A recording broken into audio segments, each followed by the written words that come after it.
കർത്താവായ യേശുക്രിസ്തുവിൻ്റെ നിസ്തുല്യ നാമം വാഴ്ത്തപ്പെടുമാറാകട്ടെ. ഈ അനുഗ്രഹീതമായ സമയത്തിനായിട്ട് ഞാൻ കർത്താവിന് സ്തോത്രം ചെയ്യുന്നു.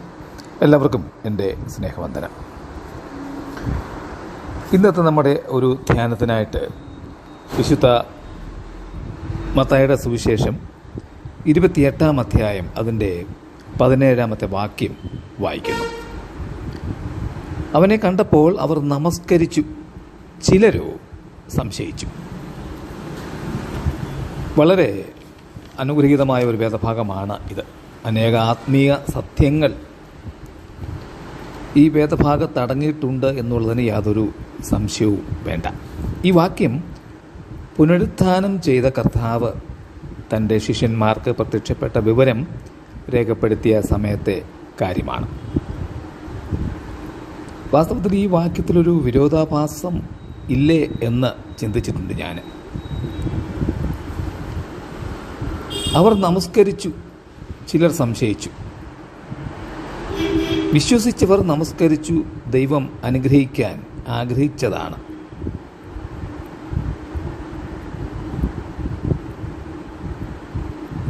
എന്നാൽ സംശയിച്ച ഒരു സംഭവം നമുക്ക് ചിന്തിക്കേണ്ടിയിരിക്കുന്നു.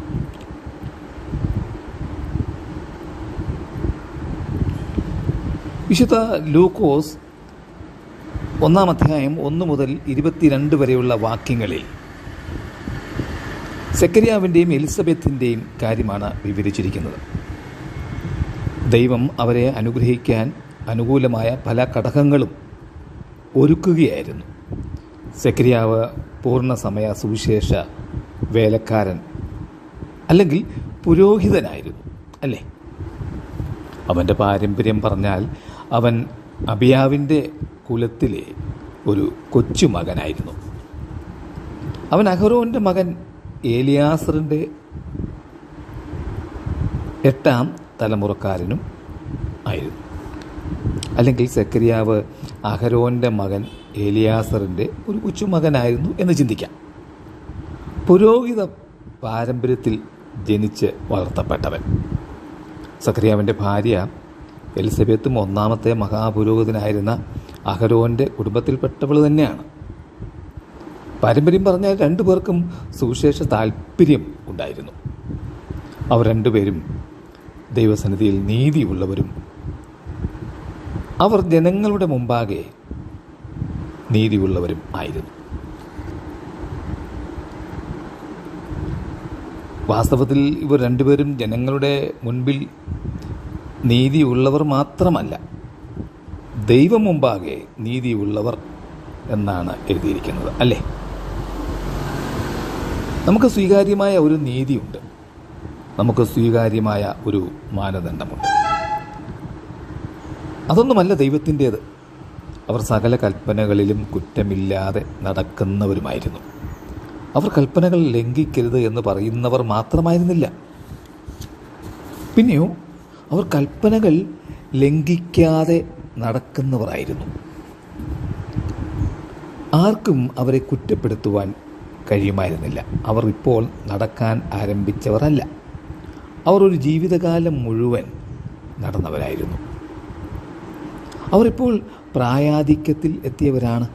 സെക്കരിയാവ് ജനത്തിനു വേണ്ടി ദൈവസന്നിധിയിൽ നിൽക്കുവാനുള്ള സമയം ഇപ്പോൾ ആഗതമായിരിക്കുക. ജീവിതത്തിൽ അവൻ ദൈവത്തോട് ഇത്രത്തോളം അടുത്തിട്ടില്ല. മന്ദിരത്തിൽ അവൻ ദൈവത്തോട് അടുത്തിരിക്കുകയാണ്. തീർച്ചയായും സെക്കരിയാവിന് ദൈവാനുഗ്രഹം പ്രാപിക്കാനുള്ള സമയം അടുത്തു. അവന് ദൈവാനുഗ്രഹം വാഗ്ദത്തം ചെയ്തു. ദൈവം സാധാരണയായി ജനങ്ങളെ അനുഗ്രഹിക്കുന്നത് ഒരു വാഗ്ദത്തത്തിൽ കൂടിയാണ്. അത് ദൈവത്തിൻ്റെ സ്വഭാവമാണ്. മന്ദിരത്തിൽ ഗബ്രിയേൽ ദൂതൻ സെക്കരിയാവിന് പ്രത്യക്ഷപ്പെട്ടു. ദൂതൻ സെക്കരിയാവിന് വാഗ്ദത്തങ്ങൾ കൊടുത്തു. നിന്റെ ഭാര്യ എലിസബത്ത് ഗർഭം ധരിച്ച് നിനക്കൊരു മകനെ പ്രസവിക്കും. നിനക്ക് സന്തോഷമുണ്ടാകും, ഉല്ലാസമുണ്ടാകും. അവൻ്റെ ജനനത്തിങ്കൽ പലരും സന്തോഷിക്കും. അവൻ കർത്താവിൻ്റെ സന്നിധിയിൽ വലിയവനാകും. അവൻ വീഞ്ഞും മദ്യവും കുടിക്കുകയില്ല. അവൻ അമ്മയുടെ ഗർഭത്തിൽ വെച്ച് തന്നെ പരിശുദ്ധാത്മാവ് കൊണ്ട് നിറയും. അവൻ ഇസ്രായേൽ മക്കളിൽ പലരെയും അവരുടെ ദൈവമായ കർത്താവിലേക്ക് തിരിച്ചു വരുത്തും. അവൻ ഏലിയാവിൻ്റെ ശക്തിയോടും ആത്മാവോടും കൂടെ നടക്കും. യോഹന്നാൻ ഇത്രയ്ക്ക് വലുതാണെങ്കിൽ പ്രിയപ്പെട്ടവരെ, യോഹന്നാൻ്റെയും കർത്താവ് ആരാണെന്ന് ഒന്ന് ചിന്തിക്കുവാൻ കഴിയുമോ നമുക്ക്? തീർച്ചയായിട്ടും അവൻ ജനനത്തിന് മുൻപേ നമ്മെ ആത്മാവിനാൽ നിറയ്ക്കുവാൻ കഴിവുള്ളവനാണ്. പെന്തക്കോസ്തിന് മുമ്പേ പെന്തക്കോസ്ത് അനുഭവം സൃഷ്ടിക്കുവാൻ കഴിവുള്ളവൻ. പെന്തക്കോസ്ത് ആവർത്തിക്കുവാൻ കഴിവുള്ളവൻ. നാം ജനിക്കുന്നതിന് മുമ്പേ നമ്മെ വീണ്ടും ജനിപ്പിക്കുവാൻ കഴിവുള്ളവനാണ് നമ്മുടെ വാഴ്ത്തപ്പെട്ട കർത്താവ്. സെക്കറിയാവ് അനുഗ്രഹം പ്രാപിക്കുവാൻ ഒരുങ്ങിക്കഴിഞ്ഞു. ദൈവം തൻ്റെ ദൂതനെ നേരിട്ട് അയച്ചാണ് സെക്കറിയാവിനെ അനുഗ്രഹിക്കുവാൻ വാഗ്ദത്തം ചെയ്തത്. ഒരു പക്ഷേലെന്നോ അതിന് സാധ്യതയുണ്ടോ എന്നോ അല്ല ദൂതൻ പറഞ്ഞത്. അവിടെ ഉപയോഗിച്ചിരിക്കുന്ന അനുഗ്രഹീതമായ വാക്യങ്ങൾ ഒന്ന് നോക്കിക്കേ.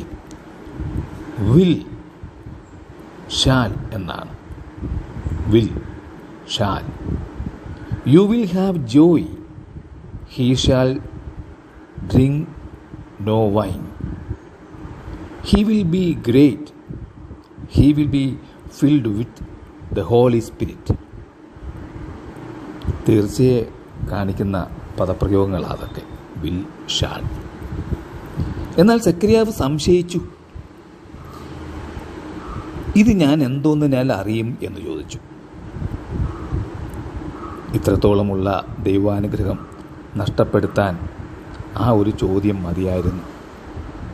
ദൂതൻ എന്താണ് മറുപടി പറയുന്നത്? ഞാൻ ദൈവസന്നിധിയിൽ നിൽക്കുന്ന ഗബ്രിയേലാകുന്നു, നിന്നോട് സംസാരിപ്പാനും ആ സദ്വർത്തമാനം നിന്നോട് അറിയിപ്പാനും എന്നെ അയച്ചിരിക്കുന്നു. തക്ക സമയത്ത് നിവൃത്തി വരുവാനുള്ള എൻ്റെ ഈ വാക്ക് വിശ്വസിക്കായ്ക കൊണ്ട് അത് സംഭവിക്കും വരെ നീ സംസാരിപ്പാൻ കഴിയാതെ മൗനമായിരിക്കും എന്ന് പറഞ്ഞു. ചോദിച്ചു വാങ്ങുന്ന അടയാളം ഇങ്ങനെയും ആകാം. ശമര്യയിൽ വലിയ ക്ഷാമം. എലീശ യഹോവയുടെ അരുളപ്പാട് പറഞ്ഞു, നാളെ ശേഖേലിന് 1 സെയാ ഗോതമ്പ് മാവും ശേഖേലിന് 2 സെയാ യവവും വിൽക്കും. രാജാവിന് കൈത്താങ്ങൽ കൊടുക്കുന്ന അകമ്പടി നായകൻ, ദൈവം ആകാശത്തിൻ്റെ കിളിവാതിൽ തുറന്നാലും അത് സാധ്യമല്ലെന്ന് പറഞ്ഞു. അപ്പോൾ പ്രവാചകൻ, നിന്റെ കണ്ണുകൊണ്ട് നീ കാണും, അതിൽ നിന്ന് അനുഭവിക്കയില്ല താനും എന്ന് പറഞ്ഞു. അന്ന് 2 കുഷ്ഠരോഗികൾ അരാം പാളയത്തിലെത്തി. അവിടെ ആരെയും കണ്ടില്ല. ദൈവം അരാം സൈന്യം മാർച്ച് ചെയ്യുന്ന കുതിരകളുടെ ഉളമ്പടി ശബ്ദം കേൾപ്പിച്ചു. അവർ ഭയന്ന് ജീവനം കൊണ്ട് സ്ഥലം വിട്ടു. പാളയത്തിലെ സകലവും ഉപേക്ഷിച്ചിട്ടാണ് അവർ പോയത്. കുഷ്ഠരോഗികൾ വിവരം രാജസന്നിധിയിൽ അറിയിച്ചു. ജനം അരാം പാളയം കൊള്ളയിട്ടു. ഭക്ഷ്യസാധനങ്ങൾ സുലഭമായി. യഹോവയുടെ വചനപ്രകാരം ശേഖലിന് 2 സെയാ ഗോതമ്പ് മാവ് വിറ്റു. അകമ്പടി നായകനെ വാതിൽ കാവൽക്കാരനായി നിയമിച്ചിരുന്നു. ഭക്ഷ്യസാധനങ്ങൾ വാങ്ങാൻ വന്നവരുടെ ബഹളത്തിൽ വാതിൽ കാവൽക്കാരനെ ചവിട്ടിക്കൊന്നുകളഞ്ഞു. അവൻ കണ്ടു, പക്ഷേ അനുഭവിക്കുവാൻ കഴിഞ്ഞില്ല. നോക്കിക്കേ ദൈവത്തിൻ്റെ ഓരോ പ്രവൃത്തികൾ. 24 മണിക്കൂർ കൊണ്ട് യഹോവ പറഞ്ഞത് യഹോവ ചെയ്തു. ദൈവിക വാഗ്ദത്തം സംശയിച്ചാലുള്ള അനുഭവമൊക്കെ ഇതാണ്. വ്യാജം പറവാൻ നിന്റെ ദൈവം മനുഷ്യനല്ല, അനുതപിപ്പാൻ അവൻ മനുഷ്യപുത്രനുമല്ല. താൻ കൽപ്പിച്ചത് ചെയ്യാതിരിക്കുമോ? താൻ അരുളി ചെയ്തത് നിവർത്തിക്കാതിരിക്കുമോ എന്ന് സംഖ്യാപുസ്തകം 23:19 നാം വായിക്കുന്നുണ്ട്. പ്രിയപ്പെട്ടവരെ, എന്നാൽ വിശ്വസിക്കുന്നവർക്ക് പ്രത്യാശയുണ്ട്, അനുഗ്രഹമുണ്ട്. വിശുദ്ധ മത്തായിയുടെ സുവിശേഷം 1-ാം അധ്യായം 18 മുതൽ 25 വരെയുള്ള വാക്യങ്ങളിൽ ഒരു കുടുംബത്തെ നാം കാണുന്നുണ്ട്. യോസേഫും മറിയയും. മറിയ ദാവീദിൻ്റെ കുലത്തിലും പെട്ടവളായിരുന്നു. യോസേഫും ദാവീദിൻ്റെ കുലത്തിൽ ഉള്ളവനായിരുന്നു. യോസേഫും മറിയയും രാജകീയ കുടുംബക്കാരായിരുന്നു. എന്നാൽ രാജാവും രാജ്ഞിയുമാകാൻ അവർക്ക് കഴിഞ്ഞില്ല. രണ്ടുപേരും അനുഗ്രഹത്തിൻ്റെ ചവിട്ടുപടിയിൽ നിന്ന് അകലെയായിരുന്നു. യോസേഫ് തച്ചുപണി ചെയ്തു വന്നു. അവൻ്റെ വിവാഹം നിശ്ചയിച്ചിരുന്നു. എന്നാൽ ആർഭാടമായി അത് നടത്തുവാൻ കഴിയാതെ വണ്ണം അവനെ വിഷമിപ്പിക്കുന്ന ഒരു വാർത്ത കേട്ടു. മറിയ ഗർഭിണിയാണ്. അവൾക്ക് പറയാനുള്ളതെന്താണ്? നീ ഗർഭം ധരിച്ച് ഒരു മകനെ പ്രസവിക്കും, അവന് യേശു എന്ന് പേരിടണം, പരിശുദ്ധാത്മാവ് നിന്റെ മേൽ വരും എന്ന ദൂതൻ പറഞ്ഞിരിക്കുന്നു. ഇതാണ് സത്യം. ഇതിൽ കൂടുതലൊന്നും അതായത് മറിയയ്ക്ക് പറയാനില്ലായിരുന്നു. യോസേഫ് അവളെ വിശ്വസിക്കുമോ? യോസേഫ് വിഷമത്തിലായി. നിയമപ്രകാരം യോസേഫിൻ്റെ മുമ്പിൽ 2 സാധ്യതകളാണ് ഉള്ളത്. ഒന്ന്, ഈ വിഷയം പരസ്യമാക്കുക. മറിയയെ വിസ്തരിച്ച് തെറ്റുകാരി എന്ന് കണ്ടാൽ പിഴ ചുമത്തുക. 2, മറ്റാരും അറിയാതെ അവളെ ശുദ്ധമായി ഉപേക്ഷിക്കുക. യോസേഫ് നീതിമാനാകൊണ്ടും അവൾക്ക് ലോക അപവാദം വരുത്തുവാൻ അവന് മനസ്സില്ലാകെ കൊണ്ടും അവളെ ശുദ്ധമായി ഉപേക്ഷിക്കുവാൻ ഭാവിച്ചു. അവൻ ആ ചിന്തയുമായി കിടന്ന് ഉറങ്ങി. അപ്പോൾ കർത്താവിൻ്റെ ദൂതൻ അവന് സ്വപ്നത്തിൽ പ്രത്യക്ഷനായി. ദൂതൻ അവന് അനുഗ്രഹങ്ങൾ വാഗ്ദത്തം ചെയ്തു. ദാവീദിൻ്റെ മകനായ യോസേഫെ, നിന്റെ ഭാര്യയായ മറിയയെ ചേർത്തുകൊള്ളുവാൻ ശങ്കിക്കേണ്ട. അവളിൽ ഉൽപ്പാദിതമായത് പരിശുദ്ധാത്മാവിനാലാകുന്നു. അവളൊരു മകനെ പ്രസവിക്കും. അവൻ തൻ്റെ ജനത്തെ അവരുടെ പാപങ്ങളിൽ നിന്ന് രക്ഷിപ്പാനിരിക്കെ കൊണ്ട് നീ അവന് യേശു എന്ന പേരിടണം എന്ന് പറഞ്ഞു. സെക്കരിയാവിന് അനുഗ്രഹങ്ങൾ വാഗ്ദത്തം ചെയ്തപ്പോൾ അവൻ സംശയിച്ചു. 24-ാം വാക്യത്തിൽ സെക്കരിയാവും യോസേഫും തമ്മിലുള്ള വ്യത്യാസം കാണുന്നുണ്ട് അല്ലേ? യോസേഫ് ഉറക്കമുണർന്നു. കർത്താവിൻ്റെ ദൂതൻ കൽപ്പിച്ചതുപോലെ ചെയ്തു, ഭാര്യയെ ചേർത്തുകൊണ്ടു. എങ്കിലും വചനം കേൾക്ക മാത്രം ചെയ്യുക കൊണ്ട് തങ്ങളെ തന്നെ ചതിക്കാതെ അതിനെ ചെയ്യുന്നവരായും ഇരിപ്പീൻ എന്ന് യാക്കോബിൻ്റെ ലേഖനം 1-ാം അധ്യായം 22-ാമത്തെ വാക്യത്തിൽ നാം വായിക്കുന്നുണ്ട്. വിശ്വാസത്തിൽ നിന്ന് ഉത്ഭവിക്കാത്തതൊക്കെയും പാപമത്രേ. റോമലേഖനം 14:23. സെക്കരിയാവ് സംശയിച്ചു. യോസേഫ് ദൂതൻ പറഞ്ഞതുപോലെ ചെയ്തു. നമ്മുടെ കർത്താവായ യേശുക്രിസ്തു പുനരുത്ഥാനം ചെയ്ത് ഇന്നും ജീവിക്കുന്ന ദൈവമാണ്. അവൻ്റെ ശിഷ്യന്മാർക്കും അവനിൽ വിശ്വസിച്ചിരുന്നവർക്കും അവൻ്റെ പ്രത്യക്ഷത എന്തെന്നില്ലാത്ത രൂപാന്തര അനുഭവം ഉളവാക്കി. അവനെ കണ്ടപ്പോൾ അവർ നമസ്കരിച്ചു, അവർ ആരാധിച്ചു. അവർ അവരെ കർത്താവിനായി സമർപ്പിച്ചു. യേശുക്രിസ്തു ഇന്നും ജീവിക്കുന്ന കർത്താവാണ്. സ്വർഗത്തിലും ഭൂമിയിലും സകല അധികാരവും അവന് നൽകപ്പെട്ടിരിക്കുന്നു. അവനെ കണ്ടപ്പോൾ അവനിൽ വിശ്വസിച്ചിരുന്നവർ നമസ്കരിച്ചു, ചിലരോ സംശയിച്ചു. സംശയിച്ചാൽ നാം അനുഗ്രഹങ്ങൾ നഷ്ടപ്പെടുത്തുകയായിരിക്കും.